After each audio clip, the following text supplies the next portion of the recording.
विद्यार्थियों, पिछले सत्र में हमने जान भगत कहानी पर चर्चा की थी। आज के इस पीरियड में सूरदास के पद पर चर्चा करेंगे। किताब खोलकर जैसे मैं पढ़ता हूँ वैसे सभी लाइनों को देखते जाइए, फिर बाद में मैं उसका अर्थ बताऊंगा, उसको देखते जाइए, फिर समझ में आएगा। सूरदास हिंदी साहित्य के कृष्ण भक्ति शाखा के प्रमुख कवि माने जाते हैं और ये मृदुल्य कवि थे।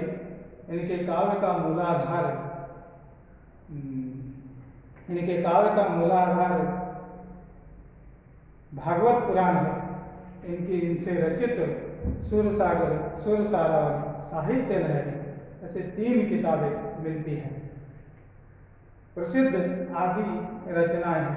कहा जाता है सूरदास जन्मांध थे, लेकिन इनके कविता में वर्णन देखने के पश्चात, इनके पदों में कृष्ण लीलाओं का वर्णन देखने के पश्चात, साथ साथ प्रकृति सौंदर्य वर्णन देखने के पश्चात पता चलता है कि ये जन्मांध नहीं थे। सूरदास भक्ति के सत्य, वात्सल्य तथा माधुर्य भाव को स्वीकार किया है और वल्लभाचार्य के अष्टछाप कवियों में से ये सर्वश्रेष्ठ कवि माने जाते हैं और ये सगुण भक्ति शाखा के प्रवर्तक भी माने जाते हैं। अब हम इनके पद को देखेंगे। उद्धव हम आज भई बड़ु भागी, जिन अकियन तुम श्याम बिलोके, ते अकियाँ हम लागी। जैसे सुमन बास ले आवत, पवन मधुप अनुरागी। अति आनंद होत है तैसे, अंग अंग सुखरागी। जैसे दर्शन में दरस देखियत, दृष्टि परम रुचि लागी। तैसे सुर मिले हरि हमको, बिरह बिता तन त्यागी। जमुना तट देखे नंद नंदन, मोर मुकुट मकराकृत कुंडल। पीत बसन तन चंदन, लोचन तृप्त भय दर्शन ते। उर उर की तपनी बुझान, प्रेम मगन तब भई सुंदरी। उर गद गद सुख मुख बानी। प्रेम मगन तब भई सुंदरी, उर गद गद मुख बानी। कमल नयन तट पर है ठाड़े, सकुचाई मिली ब्रज नारी। सूरदास प्रभु अंतरगामी, व्रत पूरन पगधारी। चोरी करत काना धरि पाए, निसबासर मोही बहुत सतायो। अब हरि अरिहात ही आए, माकन धई मेरो सब खायो। बहुत अचगरी कि नहीं, अब तो घात परे हौलाल न, तुम्हें भले मैं चिन्ह। दो भुज पकड़ी, कहे कहाँ जावा माकन ले मंगाई। तेरी सौ मैंने को न खायो, तेरी सौ मैंने को न खायो। सका गए सब खायो, सुख मुख तन चितई बिसई हरि दिनों। मुख तन चितई बिसई हरि दिनों, रिस तब गई बुझाई। लियो श्याम उर लाई वालिनी, सूरदास बलि जाए। पहले पद से मैं सारांश बताऊंगा। उद्धव हम आज बड़ी भई बड़ भागी। हे उद्धव, आज हमारा भाग्य बहुत बड़ा है। जिन आंखों से तुम शाम को देख कर आए हो, उन आंखों को तुम्हारा दर्शन मिला है। ऐसा लग रहा है जैसे एक भंवरा फूल पर सुगंध प्राप्त करके आनंद अनुभव कर रहा है, उस तरह हमें भी आज आनंद हो रहा है, अति आनंद हो रहा है। और प्रत्येक शरीर का अंग अंग सुख का अनुभव कर रहा है।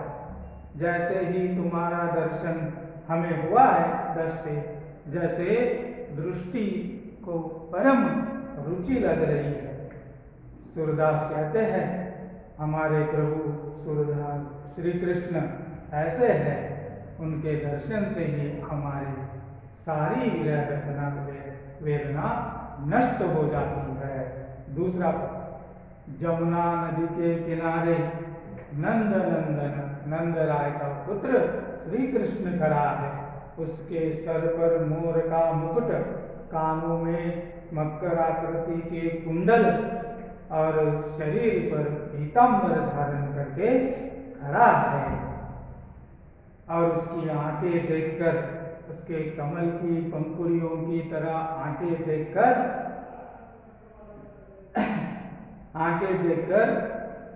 हृदय की आग बुझ गई। तब सारी गोपिका स्त्रियां प्रेम में मग्न होकर उनका हृदय भर आया और मुख में ही वाणी रह गई। कमल नयन तट पर है ठाड़े, कमल के पंखुड़ियों के तरह आंखों को लेकर श्री कृष्ण यमुना नदी के किनारे पर खड़े हैं। उनको मिलकर सब ब्रज नारियां संकुचित हो गई। सूरदास के प्रभु ऐसे अंतर्यामी है, जैसे ही तुम उनकी याद करोगे वैसे वो प्रत्यक्ष हो जाएंगे। प्रत्यक्ष होते ही फिर वो गोपिका स्त्रियां अपना व्रत पूर्ण करने के लिए नदी के ओर चली गई। अब तीसरा, चोरी करते हुए श्री कृष्ण पकड़े गए हैं।